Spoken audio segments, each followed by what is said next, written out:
Hello students, आज मैं आपको बताऊंगा poem. 12th class CBSE board, 12वीं class CBSE board, poem 1 my mother at 66।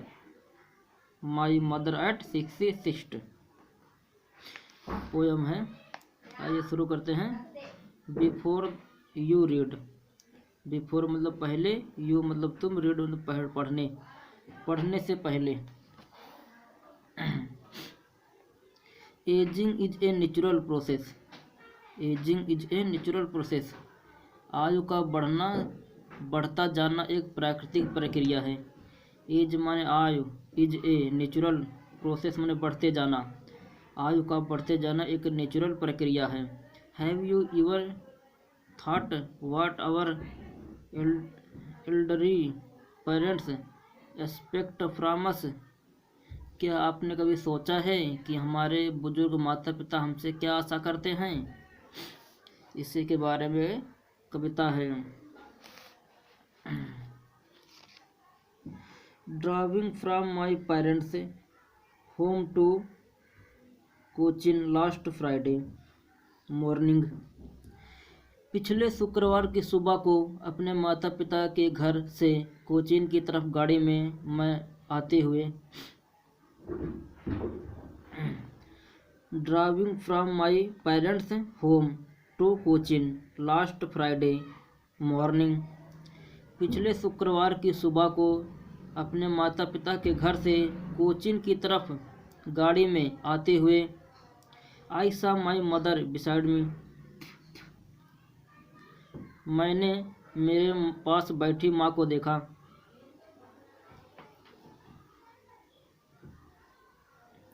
जी, आई मतलब मैंने, सा मतलब देखा, माई मदर अपनी माता को, बिसाइड में अपने पास बैठे।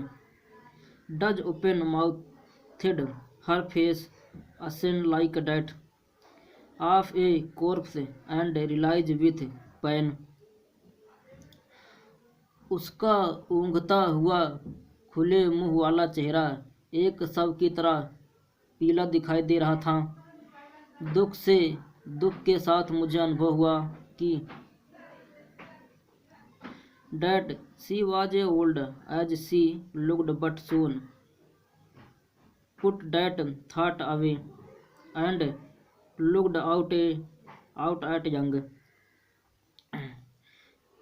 कि वह दूर चली जाएगी। मैंने उसे देखा, किंतु शीघ्र ही अपना विचार ध्यान एक ओर कर दिया और छोटे वृक्षों के पीछे दौड़ते हुए प्रसन्न बच्चों को अपने घरों से निकालते हुए देखने लगी।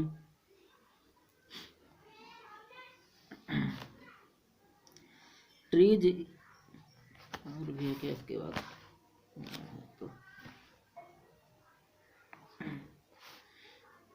Trees sprinting the merry children sleeping spilling out of their homes, but after the airport's security check standing a few yards away,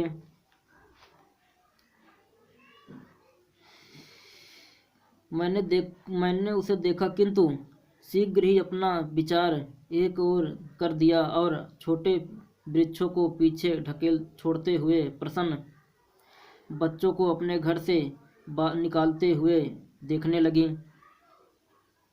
I looked again at her wan pale as a late winter's moon and felt that old familiar ache my childhood fear, but all I said was see you soon अम्मा। All I did was smile and smile and smile. किंतु हवाई अड्डे की सुरक्षा जांच के कुछ गज की दूरी पर खड़े हुए मैंने एक बार फिर उसके पीले रूढ़ चेहरे की तरफ देखा, जो कि सर्दियों के आखिरी समय के चंद्रमा जैसा दिखाई दे रहा था, और उसी पुराने जाने पहचाने दर्द को महसूस किया, मेरे बचपन के भय को महसूस किया। किंतु मैंने केवल यही कहा, अम्मा जल्दी ही तुमसे फिर मिलूंगी, और मैं सिर्फ मुस्कुराती रही और मुस्कुराती रही।